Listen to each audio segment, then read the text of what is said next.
Bien le bonjour les amis internautes. Comment allez-vous? Moi ça va. Eh bien moi aussi, et toi comment vas-tu? Eh ben écoute, ça va, donc tout va bien, hein. Et vous, comment allez-vous? Bien, rappelez-vous, dans la vidéo, on fait le point sur la chaîne. Je vous avais proposé deux sujets, soit la fin de One Piece, soit la fin de Fairy Tail. Et vous avez été nombreux à choisir la fin de One Piece. Du coup, dans cette vidéo, on va vous donner notre vision de la fin de One Piece, comment on pense que ça va se finir, avec quelques petits détails croustillants, etc. etc. Alors bien sûr, ce n'est pas une théorie. Oh non. Ce n'est que notre avis de fan sur yeah. l'œuvre telle que Eiichiro Oda l'a faite. Oh yeah. Mais attention, petit point existentiel. Évidemment, on fait avec ce qu'on a, parce que sachant qu'on a la moitié de l'histoire de One Piece, on peut pas vraiment créer la fin, parce qu'on a que la moitié des choses. On fait avec ce qu'on a, voilà, c'est... Voilà. Tu juges pas, ok? C'était long. Oui. Alors oui, t'as un petit truc avant de commencer la vidéo, on avait dit que tu seras à l'extérieur, mais on n'a pas pu aller à l'extérieur. Il y a tempête, grêle, tout ça, tempête de boulettes géantes même. Donc du coup, ce sera une vidéo simple, classique, mais les prochaines seront à l'extérieur. Recommandez-nous des endroits dans la France. On vous le promet, même si dans la France ça risque d'être un peu compliqué. Non, Paris c'est bien, hein. On habite pas loin en plus. Elle habite Paris, je crois.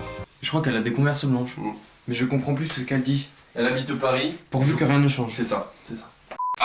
Ah Oui, évidemment il y aura du spoil, sinon la vidéo on peut pas la faire, donc si t'es pas à jour sur One Piece, encore une fois, Dommage pour toi. voilà. Et si t'es pas à jour et que tu regardes la vidéo, nous dis pas qu'on spoil, parce qu'on a prévenu. Voilà. Bien, alors comment on voit la fin de One Piece? Alors c'est très rare que ce genre de truc arrive, mais on est d'accord tous les deux sur la fin. Ouais. La fin qu'on a imaginée tous les deux est une fin triste. Malheureusement, nous sommes d'avis que Luffy va finir comme Goldie Roger, c'est-à-dire mort. On s'explique. On sait que Luffy, quand il utilise son Gear Second, il raccourcit son espérance de vie. Ensuite, rappelle-toi, pendant les événements d'Impel Down, Ivankov utilise son pouvoir pour sauver Luffy du poison de Magellan, ce qui lui a raccourci la vie de 10 ans. Et ensuite, à Marineford, pour sauver Ace, elle lui a encore redonné des hormones qui a raccourci encore sa vie de 10 ans. Donc déjà, on sait que Luffy a perdu 20 ans de sa vie. Donc logiquement, il va mourir jeune. C'est un fait. Ensuite on... Ah merde, excusez-moi. Ensuite, on pense que les Mugiwara vont trouver Raftel. Ils vont également trouver le One Piece, mais surtout la vérité sur le siècle oublié. Parce que ça aussi on a tendance à l'oublier. Et que du coup Luffy et sa flotte vont déclarer la guerre à Marijois et au Tenryubito. Les dragons célestes, pour ceux qui parlent pas japonais. Et qui regardent les épisodes en VF. Pendant ce temps, Luffy sera devenu Yonko à la place de Kaido, mais du coup il aura largement les moyens de déclarer la guerre au gouvernement mondial. Et on a un élément qui peut nous amener à ce genre de thèse.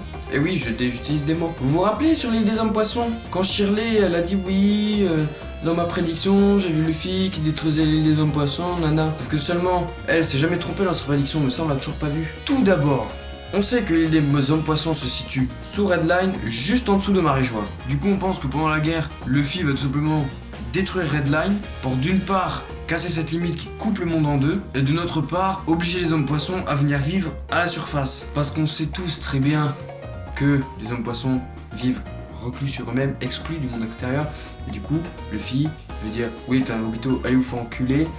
Ils ont le droit de vivre avec nous et du coup il va tous les faire remonter parce que c'est un mec sympa. Et puis pendant ce temps, tranquillement, venu du ciel, sous un éclat de foudre, Ener débarque comme ça de nulle part.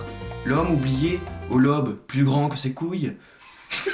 Et que du coup il va débarquer ici tranquillement pour conquérir le monde. Sauf qu'il va se prendre une pétée royale quoi. Il va se faire défoncer. Je pense même que Zoro va le tuer. Il pense même que Zoro va le tuer. Mais bon, après ça on y croit moyen. Et là, tu vas me dire, et Barbe Noire dans tout ça? Eh bien, on pense qu'il est parti chez le dentiste.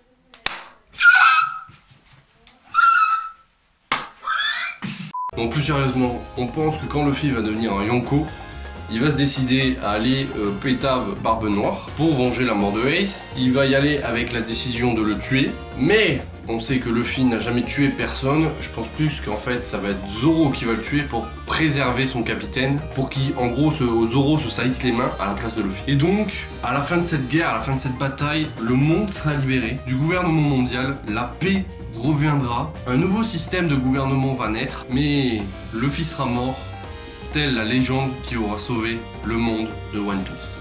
Mais dans tout ça, c'est quoi le One Piece? J'en sais rien, non? Bien voilà les amis, cette vidéo est terminée, j'espère qu'elle vous aura plu. Si c'est le cas, n'hésitez pas à laisser les petits pouces bleus qui font plaisir.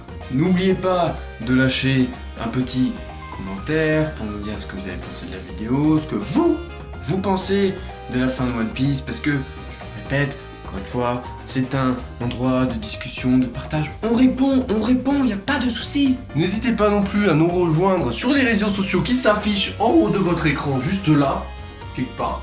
Les liens sont toujours dans la description comme d'habitude. Et nous on vous dit à très bientôt pour une prochaine vidéo. C'était Yuan et Jérémy. Ciao ciao. Et si toi aussi tu veux que ce soit nous les rois du YouTube Game, abonne-toi. Peace.